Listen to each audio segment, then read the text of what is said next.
Hello, gentlemen. How are we today? Tiana, how are you? I am doing great. I had a very fun ride with Emily in Paris, although I would say maybe Alfie does not start off having as much fun as others do. He seems a little resistant to the charm of Paris and of Emily. Can you talk about that journey that he goes on this season?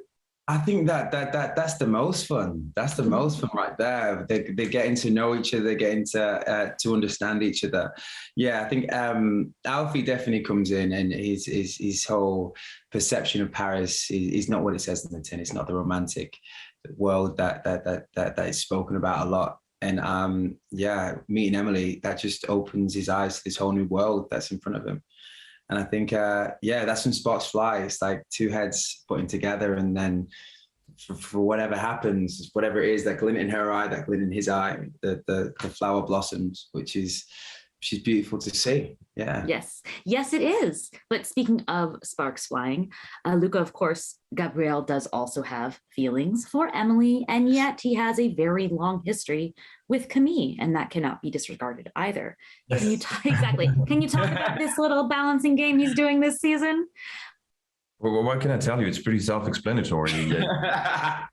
He's in the middle of a pretty deep internal conflict. I think he knows in the beginning I think in season 1, he feels a bit emasculated by Camille because she's a powerhouse and he doesn't have the strength or the drive to really follow his dream. And I think when Emily arrives, he really sees himself like, what he sees, the way Emily perceives him makes him feel better. You know, it feels like it's like helpful for her. Is this like a kind of fraternal figure, but also is falling in love with her slowly. And I think in season 1 is really intoxicated by the promise of this relationship. And you know, Camille is hard to forget. She's an amazing woman, and I think that's what season 2 is all about. You know, there's a bit of a truth unraveling, and it's a tough choice. It's a tough choice. Now, who would I?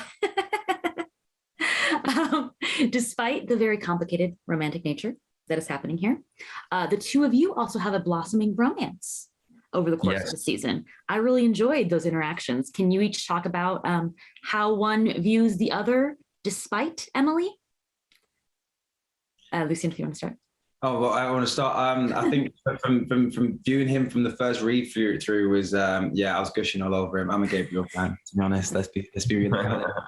But yeah, I think just from Alfie's perspective, I think, yeah, Gabriel can't do no wrong. He's the boss of his own life and his own ship, and I think that Alfie definitely doesn't have that many people in Paris that has his back. And when he meets Gabriel, that opens up a whole new romance, a whole new world for him. And yeah, they kick it off. They kick off together. They're boys at the end of the day. And how does Gabriel feel about Alfie? You know, I think both Alfie and Gabriel are really open-minded people, even though, you know, Alfie is wearing this mask of, you know, very British mask of, I don't buy into the hype of Paris. I think you can tell that he's a very sensitive, connected character. And I think they connected this way, Gabriel and him.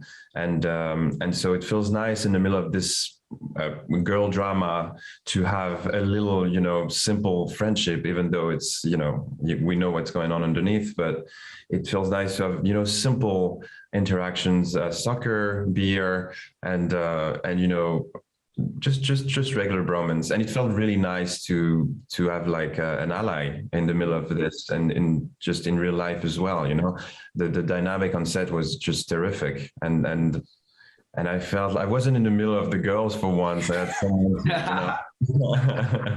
Well, I'm so glad that you had your boy with you.